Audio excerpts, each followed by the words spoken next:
Fala galera, continuando a série de vídeos de assuntos um pouco mais técnicos da tomografia computadorizada aqui no canal da Imagem.vet no YouTube, eu, Cazé, vou falar hoje sobre os filtros nos exames de tomografia computadorizada.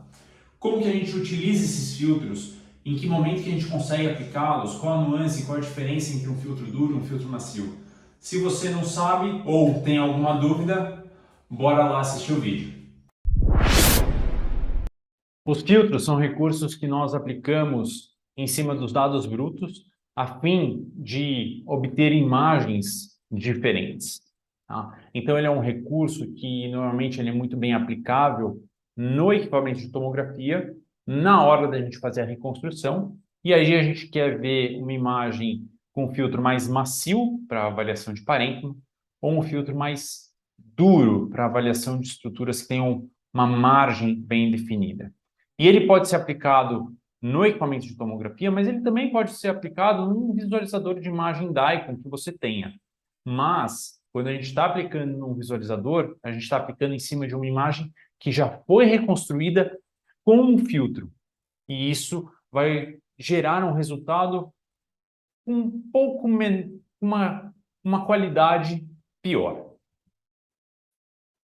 Então, o filtro ou kernel ou outra terminologia, dependendo da marca do equipamento, são esses recursos que nós vamos aplicar. Eles são métodos matemáticos, são algoritmos matemáticos que vão trabalhar com variáveis, frequência de amostra de dados e vão resultar em algo, em uma imagem que vai dar mais realce ou não às margens das estruturas.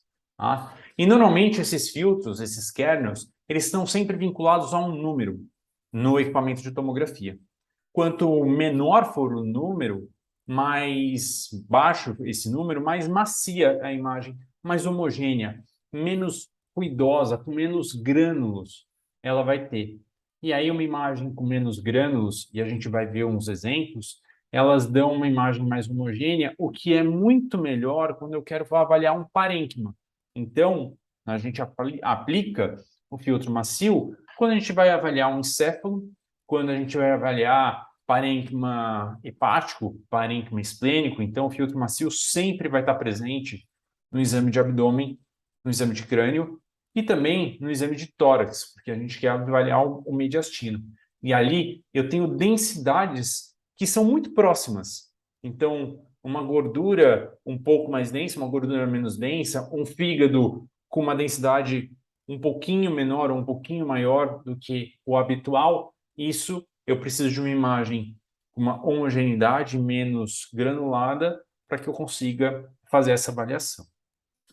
Já os filtros com valores mais altos, eles são os filtros que nós chamamos de duro, tá? Então, ele dá uma imagem mais ruidosa, mais granulada, mas, ao mesmo tempo, ele permite que a gente veja melhor a definição de margem das estruturas, ou seja, onde uma coisa termina e a outra começa. Então, regiões que tenham alto contraste, é muito interessante que nós utilizemos os filtros duros. Então, cavidade nasal, eu tenho ar e os turbinados, as conchas nasais, que são estruturas de tecidos ósseos. Então, eu tenho ar versus osso, então é um contraste muito alto. Eu tenho poucas densidades entre eles, né? Na verdade, eu tenho uma variação muito grande e eu não existe tons de cinza muito tênues entre eles. Então, para mim, tem alto contraste, o filtro duro vai ser melhor aplicável. A mesma coisa para um parênquima pulmonar, porque por mais que eu esteja falando de parênquima, a gente possui parênquima, que é tecidos moles, e ele é igual em todo o pulmão, e ar nas vias aéreas. Então também tem um alto contraste. E o mesmo para estruturas ósseas, né? Então a gente tem a cortical óssea, que tem uma densidade muito alta, o osso trabeculado ele é infiltrado por tecido adiposo, que tem uma densidade muito menor do que essa cortical óssea, então dando alto contraste, e mesmo os tecidos moles fora do osso têm um alto contraste com essa cortical. Então, essas são as três regiões que a gente vai precisar e a gente vai ter a necessidade do filtro duro.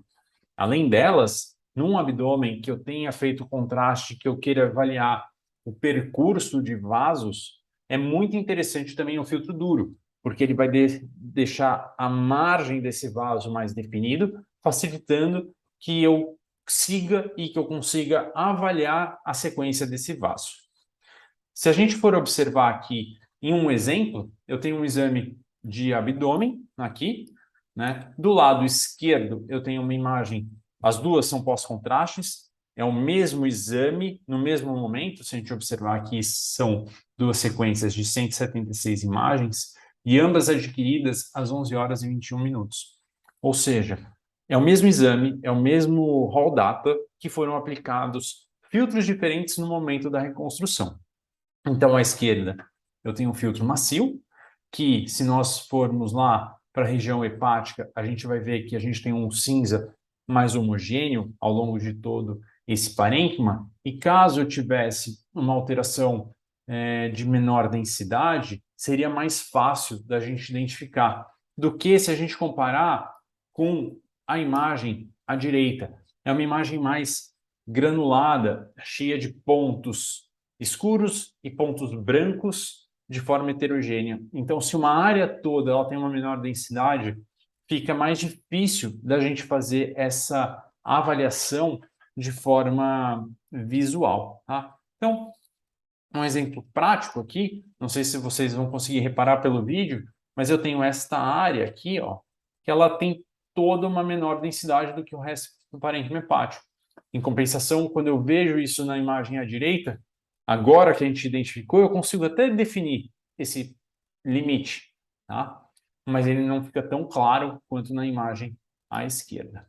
Em compensação, para a gente fazer a avaliação de estruturas ósseas, né? Então, tentar olhar aqui a coluna vertebral, eu mudei aqui o janelamento, que é um outro conceito que a gente vai discutir em vídeos futuros aqui no canal. Eu tenho do lado esquerdo uma margem óssea mais borrada, menos definida, quando comparada com a imagem à direita, onde foi aplicado um filtro duro. Tá? Então, os filtros eles são muito importantes, em dependência daquilo que a gente quer avaliar, do resultado que a gente quer obter com aquele estudo.